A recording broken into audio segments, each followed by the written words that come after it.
Membikin suatu yang baru agama nggak boleh. Bikin kelompok, bikin firqah, bikin ajaran. Seperti ajaran tarekat, ajaran tasawuf. Islam nggak pernah mengajarkan. Nabi nggak pernah mengajarkan. Kemudian dibagi lagi.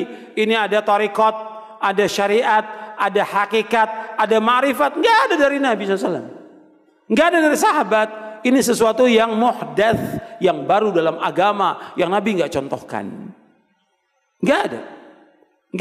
Nggak ada tarekat, syariat, hakikat, ma'rifat.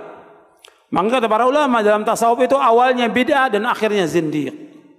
Awalnya bid'ah karena Nabi nggak contohkan, sesuatu yang baru dalam agama, akhirnya zindiq. Karena ketika dia sudah membagi menjadi 4 golongan itu, 4 tingkatan, nanti kalau sudah sampai kepada hakikat ma'rifat, kata mereka sudah nggak ada beban syariat lagi. Sudah nggak wajib sholat, nggak wajib puasa. Apa benar begitu dalam Islam? Nggak benar.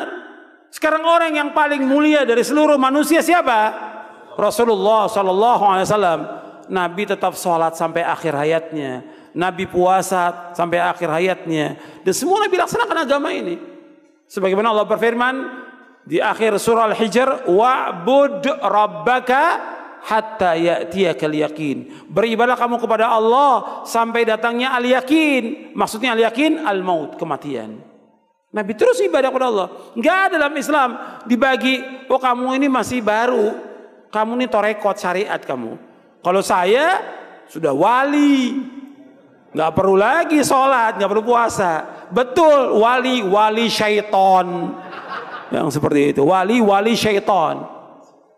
Gimana dia menggugurkan kewajiban sholat? Kalau orang mengatakan bagi saya sholat tidak wajib dan sudah sampai hujah pada dia, kafir, keluar dari Islam. Orang itu keluar dari agama Islam. Kalau dia mengatakan bahwa puasa Ramadan nggak wajib bagi saya karena saya sudah mencapai derajat wali, kafir, keluar dari Islam. Kalau sudah sampai hujah pada dia. Ini sepakat para ulama tentang masalah ini. Dan mereka lagi bagi nanti tentang hakikat dan syariat dan yang lainnya mereka bagi. Dan juga saya bahas di buku ini. Nggak ada. Makanya Al-Hafidz Ibnu Katsir ketika menjelaskan ayat ini, al-yawma akmaltu lakum dinakum wa atmamtu alaikum ni'mati wa raditu lakumul Islam madina. Kata Al-Hafidz Ibnu Katsir yang ringkasnya, tidak ada agama kecuali agama yang dibawa oleh Nabi Muhammad SAW. Tidak ada tarekat kecuali tarekat yang dibawa oleh Nabi Muhammad SAW. Tidak ada syariat kecuali syariat yang dibawa oleh Nabi Muhammad SAW. Anda bisa lihat dalam tafsir Ibnu Katsir tentang ayat ini. Al-yawma akmaltu lakum dinakum wa atmamtu alaikum ni'mati wa raditu lakumul Islam madina. Enggak boleh orang bikin sesuatu yang baru dalam agama ini. Yang tujuan mereka untuk mencapai kepada Allah tidak bisa sampai kepada Allah. Semua firqah, semua golongan, semua yang baru yang dibuat oleh manusia tidak akan sampai kepada Allah kecuali dengan apa yang dilaksanakan Rasulullah SAW dan para sahabatnya baru akan sampai kepada Allah Taala.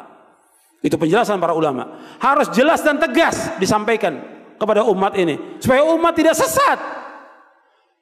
Umat ini harus jelas karena agama Islam agama yang jelas.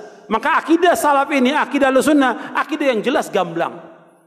Anda bisa lihat karakteristiknya, jelas gamblang. Enggak sembunyi. Kita harus jelaskan.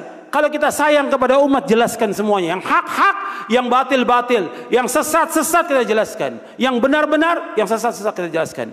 Yang tauhid-tauhid, yang syirik kita jelaskan. Yang sunnah-sunnah, yang bid'ah-bid'ah kita jelaskan. Baru umatnya akan tahu, dia akan berjalan di atas siratal mustaqim. Kalau tidak, seperti yang kita lihat sekarang ini. Umat nggak tahu dibawa kemana. Oleh kiainya, oleh ustadznya nggak tahu. Saya cuma ngikut aja nggak tahu. Dan mereka harus belajar tentang agama ini supaya mereka tidak disesatkan oleh para tokoh. Harus belajar agama.